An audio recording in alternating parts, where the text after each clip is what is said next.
Es una enorme alegría estar nuevamente con ustedes y darle gloria al Señor por esta maravillosa oportunidad de unirnos para disfrutar de nuestro pan cotidiano. Querido Padre, gracias, muchas gracias porque tú nos abrazas fuertemente, nos tienes en el hueco de tu mano y nos tienes esculpidos en la palma de tu mano maravillosa. Padre, por favor, toma nuestras mentes, toma nuestro corazón, abrázanos, Señor, con ternura, que tu gracia y tu poder sean con nosotros. Guárdanos, no nos desampares. En el nombre poderoso de Jesús lo agradecemos todo. Amén, amén y amén. Pues bien, amigos, el día de hoy les presento Cristo nos señala un mundo más glorioso. No mirando nosotros las cosas que se ven, sino las que no se ven, pues las cosas que se ven son temporales, pero las que no se ven son eternas. 2 Corintios capítulo 4, versículo 18. La tierra y las cosas de la tierra perecerán con el uso. Pasarán unos pocos años y vendrá la muerte.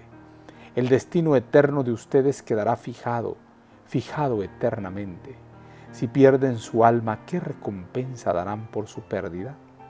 Cristo, el dador de la vida, Cristo, el Redentor, Cristo, el Cordero de Dios que quita los pecados del mundo, le señala un mundo más noble y lo pone dentro del alcance de su vista.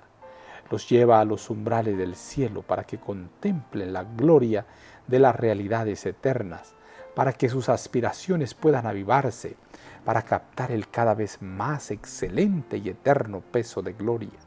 Al contemplar las escenas celestiales, en su corazón se enciende el deseo de tener compañerismo con Dios, de estar totalmente reconciliados con Él. La obra de nuestro Salvador es conciliar las demandas entre los intereses terrenales y los celestiales, colocar los deberes y las responsabilidades de la vida que tenemos ahora en una relación apropiada con las demandas que pertenecen a la vida eterna. El temor y el amor de Dios son las primeras cosas que deberían reclamar nuestra atención. No podemos darnos el lujo de postergar hasta mañana lo que afecta el interés de nuestra alma.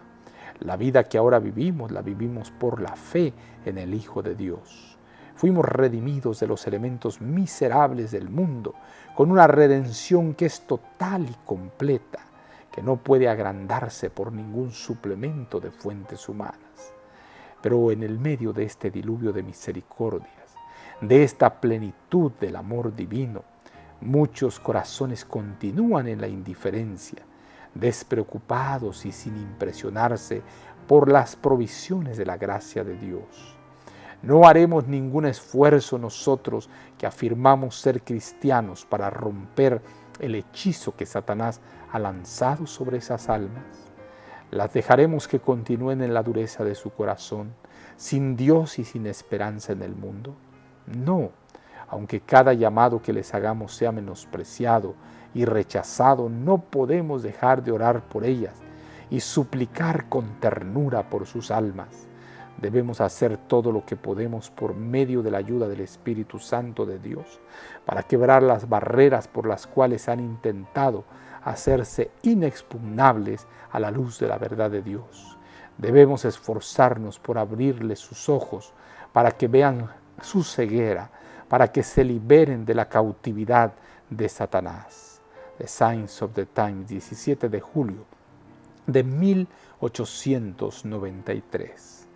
Amantísimo Padre que estás en los cielos, gracias por tu palabra, gracias por tu mensaje, Señor, de ánimo, de fortaleza, en todo tiempo, en todo momento. Abrázanos, Señor, con ternura, guárdanos en tus brazos de amor, no nos dejes, no nos desampares. En el nombre poderoso de Jesús lo agradecemos todo. Amén, amén y amén.